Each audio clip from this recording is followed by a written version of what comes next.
Hello friends, you are welcome to my channel Study with Aarti Gupta. Today in this video lecture I am going to discuss a very important novel of Charles Dickens, and the novel is The Old Curiosity Shop. This novel was published at first in the serial form between 1840 and 1841, and in book form it was published in 1841. And friends, in this video lecture we will see that how the little girl, how a younger girl not quite of 14 years of age, how cooperating her grandfather, and how she struggles in her whole life, and at last of the novel how she dies, and after some time her grandfather also dies. तो friends video के last तक बने रहिएगा, video में कहीं मत जाइएगा। और फ्रेंड्स इसके पहले मैं एक और नॉवेल डिस्कस कर चुकी हूँ चार्ल्स डिकेंस की, Nicholas Nickleby, and this is my second video of Charles Dickens. So friends आइए देखते हैं कि इस नॉवेल में क्या है। But before starting the video I would like to request you that if till now you did not subscribe my channel, please like, subscribe and share my channel to your friends also who are going to prepare for any exams of literature, because I am sure this video will help you a lot if you are going to prepare for any exam of literature. तो friends आइए देखते हैं कि इस novel में क्या है।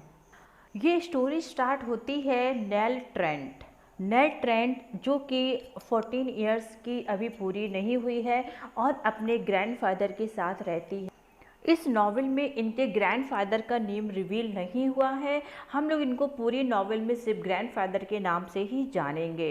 ये ग्रैंडफादर और नेल ट्रेंट दोनों लोग मिलकर एक क्यूरोसिटी शॉप चलाते हैं, जिसमें कि वो कुछ ऐसा सामान बेचते हैं जिसमें बहुत ज़्यादा वैल्यू नहीं है, उस सामान की बहुत ज़्यादा वैल्यू नहीं है, और बस वो ऐसा ही छोटा मोटा सा सामान होता है जो कि इनकी शॉप पे होता है। अब यहाँ पे जो नेल ट्रेंट है वो अपने ग्रैंडफादर से बहुत सारी चीज़ें शेयर नहीं करती कि उसको बहुत ही अकेलापन महसूस हो रहा है, क्योंकि वहाँ पे उसके खेलने के लिए कोई भी नहीं होता है, वो अकेले ही यहाँ पे है। लेकिन वो नहीं चाहती कि उसके ग्रैंडफादर उसकी वजह से बिल्कुल भी परेशान हो, तो वो क्या करती है कि वो अपना अकेले ही बनी रहती है और अपने ग्रैंडफादर की बहुत ही ज़्यादा केयर करती है। इनके ग्रैंडफादर ने एक लड़के को अपने शॉप पे एम्प्लॉय किया है जिसका नेम होता है किट, मीन्स पूरा नेम इस नॉवल पे है क्रिस्टोफर किट नबल्स, लेकिन हम लोग इस नॉवल में इसको शॉर्ट नेम से जानेंगे, किट के नेम से। नेल इसको यहाँ पे पढ़ना लिखना सिखाती है और ये लोग अपना टाइम बहुत ही अच्छे से स्पेंड कर रहे होते हैं। इनके जो ग्रैंडफादर होते हैं वो सोचते हैं कि मुझे नेल ट्रेंट के लिए कुछ करना चाहिए, क्योंकि यहाँ पे नेल ट्रेंट एक ऑर्फन गर्ल होती है, उसके मदर फादर की कितनी क्रिटिकल कंडीशन में डेथ हो गई थी, वो एक बहुत ही पुअर लाइफ जिए थे। तो नेल ट्रेंट के ग्रैंडफादर ये नहीं चाहते थे कि नेल भी उनके जैसी ही लाइफ जिए, तो वो सोचते हैं कि मैं कुछ प्रॉपर्टी बना लूँ, कुछ मनी जमा करके रख लूँ, जिससे नेल की आने वाली लाइफ बहुत ही अच्छी हो जाएगी। तो वो यहाँ पे क्या करते हैं, गैम्बलिंग करना स्टार्ट कर देते हैं और मिलते हैं डैनियल क्लिप से। डैनियल क्लिप जो कि यहाँ पे एक बहुत ही बड़ा गैम्बलर होता है और इनके ग्रैंडफादर के साथ हमेशा गैम्बलिंग के लिए उनको प्रोवोक करता रहता है। इनके ग्रैंडफादर यहाँ पे इससे बहुत ही ज़्यादा मनी बोरो कर लेते हैं और इनको धीरे धीरे ग्रैंडफादर को ये समझ नहीं आता है कि एग्जैक्टली मैं क्या कर रहा हूँ। आफ्टर सम टाइम क्या होता है कि जो मनी बोरो किया था डैनियल से वो भी सारा गैम्बलिंग में इनके ग्रैंडफादर हार जाते हैं और उनके पास जो भी पैसे बचे हुए थे वो सब भी उस गैम्बलिंग में चले जाते हैं। अब डैनियल यहाँ पे अपने पैसे मांगना स्टार्ट करता है, लेकिन ना तो नेल ट्रेंट के पास पैसे थे और ना ही इनके ग्रैंडफादर के पास पैसे थे। तो यहाँ पे ये जो डैनियल होता है ये उनकी शॉप ले लेता है और इन लोगों को शॉप से निकाल के बाहर फेंक देता है, जिसकी वजह से इनके ग्रैंडफादर को बहुत ही ज़्यादा डिप्रेशन हो जाता है, बहुत ही ज़्यादा परेशान हो जाते हैं। तो नेल अपने ग्रैंडफादर को बचाने के लिए इनको दूर लेके चली जाती है, means Nell takes him away to the Midlands of England to live as beggar, means अब ये यहाँ पे से दूर चली गई है और ये अब कैसे ये लोग लाइफ जी रहे हैं, एक बैगर की लाइफ जी रहे हैं। और इनके ग्रैंडफादर की जो कंडीशन है वो बहुत ही ज़्यादा क्रिटिकल है, बहुत ही ज़्यादा अच्छी नहीं है, लेकिन फिर भी यहाँ पे नेल इनकी बहुत ही ज़्यादा केयर करती है। अब बात आती है फ्रेडरिक की। फ्रेडरिक जो कि नेल ट्रेंट का भाई होता है, तो ये यहाँ पे सोचता है कि ज़रूर मेरे ग्रैंडफादर ने नेल के लिए कुछ बचा के रखा होगा, कुछ प्रॉपर्टी बचा के रखी होगी, तो क्यों ना मैं नेल को अगर ढूंढ लूँ और मैं क्या करूँ, उसकी प्रॉपर्टी मुझे मिल जाए। तो इसके लिए क्या करता है, वो डिक की हेल्प लेता है, मीन्स डिक स्क्वेलर की हेल्प लेता है। डिक स्क्वेलर्स का यहाँ पे मेन ये पर्पज़ था कि वो क्या करेगा, नेल ट्रेंट से शादी कर लेगा और फिर सारी प्रॉपर्टी उसके हिस्से में आ जाएगी और उसके बाद वो उस प्रॉपर्टी को फ्रेडरिक के साथ शेयर कर लेगा। यहाँ पे फ्रेडरिक क्या होता है, फ्रेडरिक और डिक ये दोनों लोग मिल जाते हैं डैनियल के साथ। डैनियल जिससे कि नेल के ग्रैंडफादर ने बहुत सारा मनी बोरो किया था। यहाँ पे फ्रेंड्स डैनियल याद रखिएगा एक ड्वार्फ है, एक ब्लैक आइड ड्वार्फ है। यहाँ पे उसके कैरेक्टर का मेन यही यहाँ पे जो एंटागोनिस्ट है इस नॉवेल का। अब यहाँ पे डिक, फ्रेडरिक और यहाँ पे डैनियल ये तीनों लोग कोशिश करते हैं कि कैसे भी करके नेल को ढूंढ ले, लेकिन नेल का जो एड्रेस होता है वो इन लोगों को नहीं मिलता। अब यहाँ पे जो डैनियल होता है वो सोचता है कि मैं डिक को हमेशा अपनी नज़रों के सामने रखूँ, तो उसके लिए मुझे क्या करना चाहिए। तो वो क्या करते हैं, डिक को अपने यहाँ क्लर्क, जो उनके यहाँ का क्लर्क होता है वो उस टाइम पे नहीं होता है, तो वो उसको अपने यहाँ एज अ क्लर्क रख लेते हैं और उसको हायर करने में वो अपने ही लॉयर की हेल्प लेते हैं जिनका नेम होता है मिस्टर ब्रास। मिस्टर ब्रास की हेल्प से ये डिक को अपने यहाँ एज अ क्लर्क हायर कर लेते हैं और यहाँ पे इसके साथ अच्छा बिहेव नहीं करते हैं और इसको एक रूम में बंद कर देते हैं। अब यहाँ पे जो डिक है ये यहाँ पे बहुत ज़्यादा एक्शन नहीं लेता है और उसके बाद डिक क्या करता है, उनके ही मेड सर्वेंट से बिहेव बहुत अच्छा नहीं करता है, उसको मिसट्रीट करता है और उसको निक नेम दे देता है। और उसको निक नेम देता है वो द मार्चोनेस। ये याद रखिएगा, आप एग्ज़ाम में पूछा जा सकता है। अब यहाँ पे जो नेल है, नेल फाइनली अपने ग्रैंडफादर को एक विलेज में लेके जाती है, एक जो कि फिक्शनल विलेज होता है जिसको चार्ल्स डिकेंस ने कहा है टॉनी शॉर्पशायर।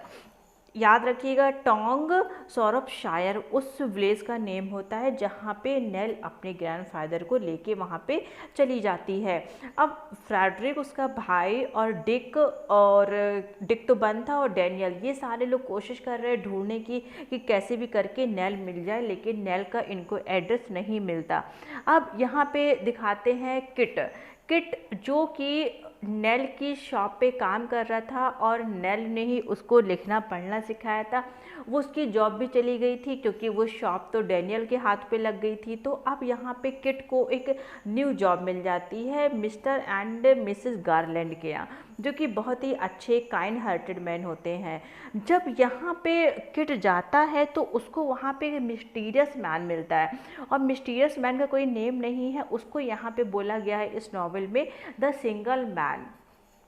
तो यहाँ पे किट को पता चलता है कि ये जो सिंगल मैन है ये नेल को खोजने की कोशिश कर रहा है, नेल को पता करने की कोशिश कर रहा है।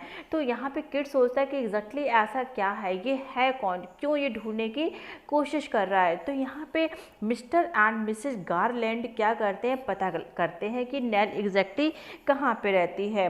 उस बीच में ही क्या होता है कि किट को यहाँ पे डैनियल किडनैप कर लेता है और उसको वहीं पे रखता है जहाँ पे कि उसने डिक को रखा होता है। यहाँ पे डिक इसके बारे में पूछता है, ये सारी चीज़ें बताता है। तो डिक यहाँ पे उस मेड सर्वेंट की हेल्प लेता है और यहाँ पे किट की इनोसेंस को प्रूव कर देता है और यहाँ पे इसको छुड़ा देता है। अब मिस्टर एंड मिसेस गारलैंड को नेल के एड्रेस का पता चल जाता है, तो ये लोग वहाँ पे जाते हैं, मिस्टर एंड मिसेस गारलैंड और उस सिंगल मैन के साथ ही तीनों लोग वहाँ पे जाते हैं। तो पता चलता है कि इनको बहुत ही लेट हो चुका होता है और उसके पहले ही नेल ट्रेंट की डेथ हो चुकी होती है। वो अपनी इस ऑर्डुअस जर्नी में बहुत ही ज़्यादा थक गई थी, बहुत ही ज़्यादा परेशान हो गई थी। जब ये लोग जाते हैं तो देखते हैं कि जो नेल के ग्रैंडफ़ादर थे वो बिल्कुल भी इस चीज़ पे बिलीव नहीं कर पा रहे थे कि नेल की डेथ हो गई थी, और वो डेली जाते थे उसकी ग्रेव के पास ही बैठते थे और उसका वेट करते थे कि शायद नेल अब आएगी, शायद नेल अब आएगी। और उसके कुछ टाइम के बाद मीन्स आफ्टर 1 मंथ ये पता चलता है कि उसके ग्रैंडफ़ादर की भी डेथ हो जाती है, और ग्रैंडफ़ादर को भी वहीं बरीड किया जाता है जहाँ पे उसकी ग्रेव होती है। मीन्स नेड ट्रेंट की ग्रेव होती है, उसके बगल में ही उसके ग्रैंडफादर को भी बरीड कर दिया जाता है। और लास्ट में जो डैनियल था उसकी भी डेथ हो जाती है अपने परसुअर्स को बचाने की वजह से, और जो किट होता है उसको सेंटेंस किया जाता है ट्रांसपोर्टेशन के लिए। और फ्रेंड्स यहाँ पे इस तरीके से ये नॉवेल ख़त्म हो जाती है। तो आपने देखा कि कैसे यहाँ पे जो नेल ट्रेंट होती है उसको कितना ब्यूटीफुली यहाँ पे चार्ल्स डिकेंस ने एक्सप्लेन किया है कि किस तरीके से वो पूरी लाइफ अपने ग्रैंडफादर को बचाती रहती है और लास्ट में उसकी डेथ हो जाती है। उसके ग्रैंडफादर ने खुद भी सोचा था कि वो अपनी मीन्स ग्रैंड डॉटर के लिए कुछ करें, लेकिन यहाँ पे वो उसके लिए कुछ भी नहीं कर पाते हैं और लास्ट में फाइनली उनकी भी डेथ हो जाती है।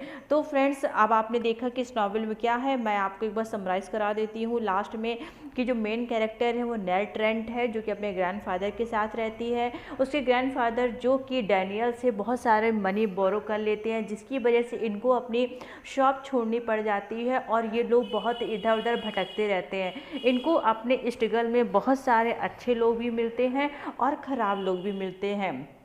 लास्ट में जो इसका भाई होता है फ्रेडरिक, वो उसको ऐसा लग रहा था कि शायद ग्रैंडफादर ने नेल के लिए बहुत सारी प्रॉपर्टी छोड़ी होगी, लेकिन ऐसा कुछ भी नहीं होता है। और जो किट होता है जिन्होंने इसको हायर किया होता है उसको एक न्यू जॉब मिल जाती है मिस्टर एंड मिसेस गारलैंड के यहाँ। उसके जो लिटिल नेल ट्रेंट थी उसका एड्रेस यहाँ पे सबसे पहले मिस्टर एंड मिसेस गारलैंड को ही मिलता है। यहाँ पे एक मिस्टीरियस मैन भी होता है जो कि सिंगल मैन होता है, बाद में पता चलता है कि वो ग्रैंडफादर का ही ब्रदर होता है। तो वो लोग ढूंढते हुए जब तक जाते हैं तब तक वहाँ पे नेल ट्रेंट की डेथ हो जाती है, जिससे इनके ग्रैंडफादर बहुत ही ज़्यादा डिप्रेस हो जाते हैं। उनको ये बिलीव नहीं होता है कि नेल ट्रेंट की डेथ हो गई है, लेकिन फिर भी वो वेट करते हैं, डेली उसकी ग्रेव में विजिट करते हैं और at last means after 1 month ये देखा जाता है कि उनके ग्रैंडफादर की भी डेथ हो जाती है। और इस नॉवेल का जो एंटागोनिस्ट है मीन्स विलेन है वो डैनियल है, जो कि 1 ब्लैक आई ड्वार्फ भी होता है। तो फ्रेंड, आई एम श्योर कि अब आपको ये नॉवेल बहुत अच्छे से समझ में आ गई होगी। फिर भी if you have any doubt, any queries, you can put your comment in the comment section below. I will try my best to remove your problem. So friends, then I will meet you soon with a new video lecture. Till now, be safe, keep loving literature and stay tuned to Aarti Gupta. Thank you so much.